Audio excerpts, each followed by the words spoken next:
கற்க கசடற இஸ்லாம் எபிசோட் 16. எல்லாம் தொடங்கும் முன்னால். அல்லாஹ் யார்? அஸ்ஸலாமு அலைக்கும் வரஹ்மத்துல்லாஹி வபரகாத்துஹு. இஸ்லாத்தை கத்துக்கிற இந்த பயணத்துல நான் உங்க ஹைரா. இன்னைக்கு எதை பத்தியும் கேட்கறதுக்கு முன்னாடி இதை கேட்டுட்டு இருக்கிற எல்லாருக்கும் ஒரு விஷயம் சொல்ல ஆசைப்படுறேன். இந்த பாட்காஸ்ட் ஆரம்பிக்கும் போது என் நோக்கம் ரொம்ப சிம்பிள். இஸ்லாத்தை ஆரம்பத்துல இருந்து தெளிவா புரிஞ்சுக்கணும்னு நினைச்சேன். அதனால சந்தேகங்கள், கஷ்டமான கேள்விகள், மக்கள் படக்கூடிய கஷ்டங்கள், விதி, தொழுகன்னு மக்கள் கேட்க தயங்குற விஷயங்களை பத்தி எல்லாம் பேசணும். ஆனா இப்ப எனக்குள்ள ஏதோ ஒரு மாற்றம் தெரியுது.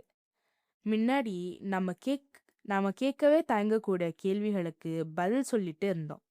இப்போ இஸ்லாத்தோடைய அடிப்படை ஓரளவு புரியுது.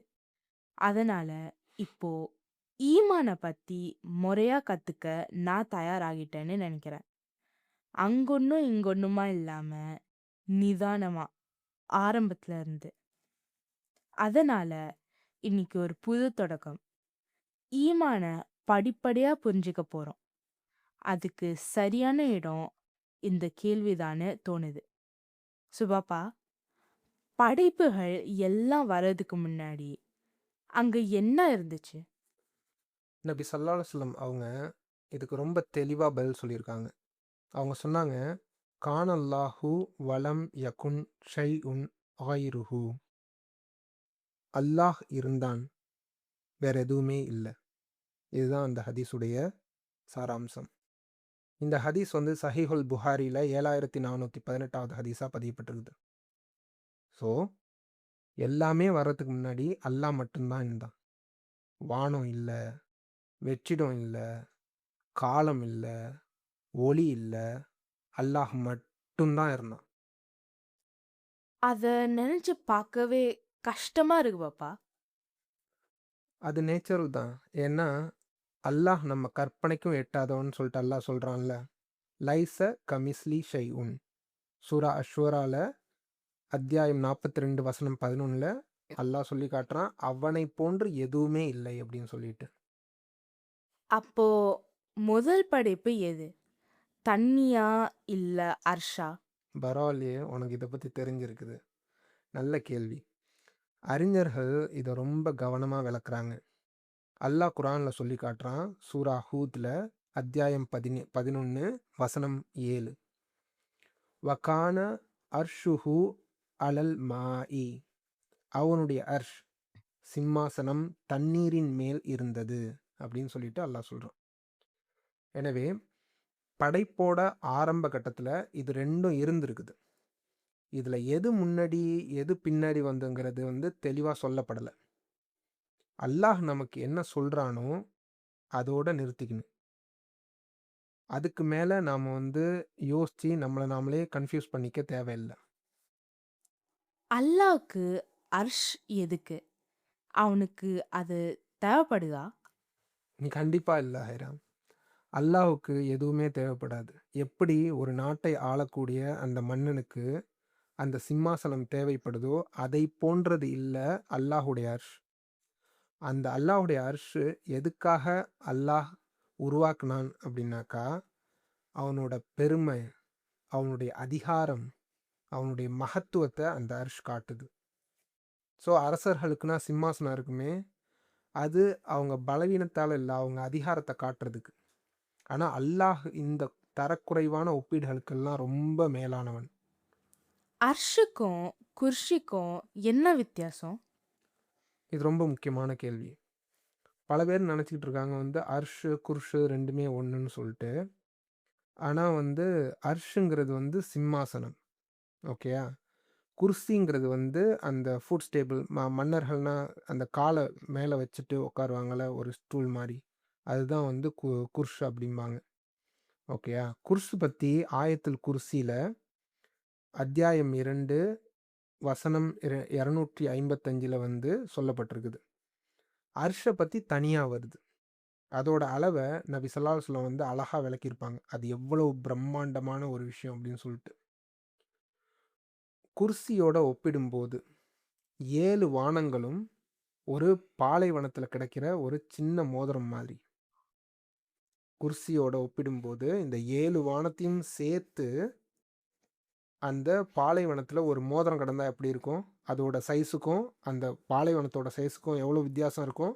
அந்த பாலைவனம் வந்து குர்சினாக்கா, 7 வானமும் சேர்ந்து ஒரு மோதிரம் சைஸ் தான். அதே அந்த குர்சிய அர்ஷோட ஒப்பிடும்போது, இந்த குர்சி ஒரு பாலைவனத்துல கிடைக்கிற ஒரு சின்ன மோதிரம் மாரி. அப்போ அர்ஷுடைய பிரம்மாண்டம் எவ்வளவு? குர்சியோடைய சைஸ் எவ்வளவு? இந்த 7 வானத்த ஒப்பிடும்போது, அந்த குர்சியோட பிரம்மாண்டம் எவ்வளவு? இந்த 7 வானம் எவ்வளவு? இப்ப நாமனா பார்க்கிறது அடி வானம் தான். அதாவது முதல் வானம் அப்படின்னு சொல்லிட்டு சொல்லலாம். முதல் வானத்த வந்து அல்லாஹ் நட்சத்திரங்களால் நிரப்பி அழகாக்கியிருக்கான். நாம எவ்வளவு பார்த்தாலும் சரி, நாம பார்க்கிறது வந்து முதல் வானம் மட்டும்தான். இந்த முதல் வானத்தையே இந்த மனிதன் இன்னும் வந்து முழுசா சென்று அடையல. அப்படி இருக்கிறப்ப 2வது வானம் எப்படிப்பட்டு இருக்கும்? 3வது வானம் எப்படிப்பட்டிருக்கும்? இது எல்லாமே ஒவ்வொரு வானத்தையும் கம்பேர் பண்றப்ப ஒரு பாலைவனத்துல கிடைக்கிற ஒரு மோதிரம் போன்றது தான். அப்போ ஒவ்வொரு வானமும் பல மடங்கு பெருசு அது கீழே உள்ள வானத்தை விட. ஸோ இது நம்ம கற்பனைக்கும் எட்டாத பிரம்மாண்டம். அப்போ வானங்கள் வந்து நாம பார்க்குற வானங்கள் இல்லையா? இல்ல. அல்லாஹ் சொல்லி காட்டுறான். அல்லதி ஹலக்கஸ் சபு அஸ் சமாவாத்தி திகாப். அவன் 7 வானங்களை அடுக்கடுக்குகளாக படைத்தான். இது சூரா அல் முல்க்ல அத்தியாயம் 67 வசனம் 3வது வசனத்துல இருக்குது. நாம பார்க்கறது நான் முன்னாடி சொன்ன மாதிரி லோவஸ்ட் ஹெவன் முதல் வானம் மட்டும்தான். மற்ற வானங்களோட ஒப்பிடும்போது எல்லாமே ரொம்ப சின்னது அப்படின்னு சொல்லிட்டு நமக்கு தெரியும். படைப்புங்கிறது நம்ம பார்க்கறத விட ரொம்ப பெருசு. அப்போ அல்லாஹ் எங்க இருக்கான்? இதை நான் ஒரு ஹதீஸோட சொன்னா உனக்கு ஈஸியா புரியும். நபி ஸல்லல்லாஹு அலைஹி வஸல்லம் ஒரு தடவை ஒரு பெண்மணி கிட்ட கேட்டாங்க. அல்லாஹ் எங்கே இருக்கிறான் அப்படின்னு சொல்லிட்டு கேட்டாங்க. அந்த பெண் அதுக்கு வானங்களுக்கு மேலே. உடனே நபி ஸல்லல்லாஹு அலைஹி வஸல்லம் சொன்னாங்க, இவங்கள விடுதலை செஞ்சிருங்க, இவங்க ஒரு முஃமின் அப்படின்னு சொல்லிட்டு. ஸோ இது சஹீஹ் முஸ்லீம்ல 537வது ஹதீஸா பதியப்பட்டிருக்கு. இதிலிருந்து என்ன புரியுது?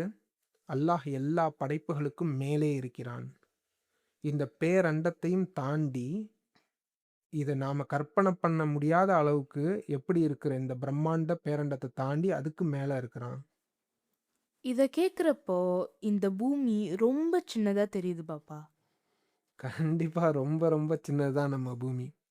நம்ம பூமி வந்து இந்த பேரண்டத்தை யூனிவர்ஸை கம்பேர் பண்ணுறப்பயே, இந்த முதல் வானத்தை கம்பேர் பண்ணுறப்பயே ஒரு தூசு அளவு கூட வந்து ஒப்பீடு பண்ண முடியாது. அதே நம்ம வாழ்க்கை, நாம் வாழ்கிற வாழ்க்கை மனுஷங்கன்னா வந்து இந்த பூமியை கம்பேர் பண்ணுறப்போ ஒரு தூசு அளவு கூட கிடையாது. ஆனால் ஆச்சரியமான விஷயம் என்ன தெரியுமா?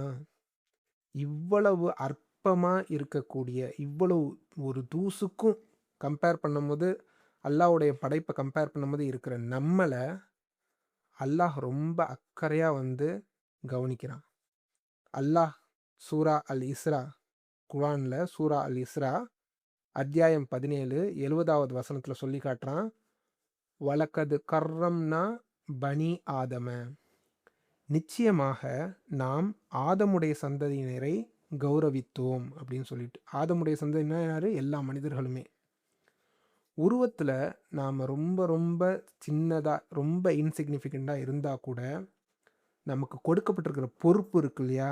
இந்த குர்ஆன் அல்லாஹுடைய வேதத்தை சுமக்கிறோம், அதன்படி நடக்கிறோம். நமக்கு அந்த மாதிரி ஒரு பொறுப்பு அல்லாஹ் கொடுத்துருக்கான் பார்த்தியா? அது ரொம்ப பெருசு. அதனால தான் அல்லாஹ் வந்து நம்மளை வந்து கௌரவித்ததா வந்து குர்ஆன்ல சொல்லி காட்டுறான். இத கேட்கும்போது ஈமான பத்தின உணர்வே மாறுது பாப்பா. ஆமாம். ஈமான் எங்கே தொடங்குது அப்படின்னாக்கா, அல்லாஹ் நாம யாருன்னு சொல்லிட்டு உணரும்போது, இந்த படைப்புகள் எவ்வளவு பிரம்மாண்டம்னு சொல்லிட்டு புரியும்போது, நாம இந்த படைப்புகளெல்லாம் வந்து ஒப்பிடும்போது, நம்ம எவ்வளவு சின்னவங்கன்னு சொல்லிட்டு தெரியும்போது, ஆனாலும் நாம எந்த அளவுக்கு அல்லாஹ்வால மதிக்கப்படுறோம் அப்படிங்கிறத உணர வைக்கும்போது தான் வந்து, நாம ஈமான பத்தி சரியான முறையில நம்ம மனசுல உணர்றோம். நாம திரும்பவும் ஆரம்பிக்கிற மாதிரி இருக்கு பாப்பா. ஆனா, இந்த மொற ரொம்பவே ஆழமா. நிச்சயமா. இங்க இருந்து நம்ம படிப்படியா போவோம்.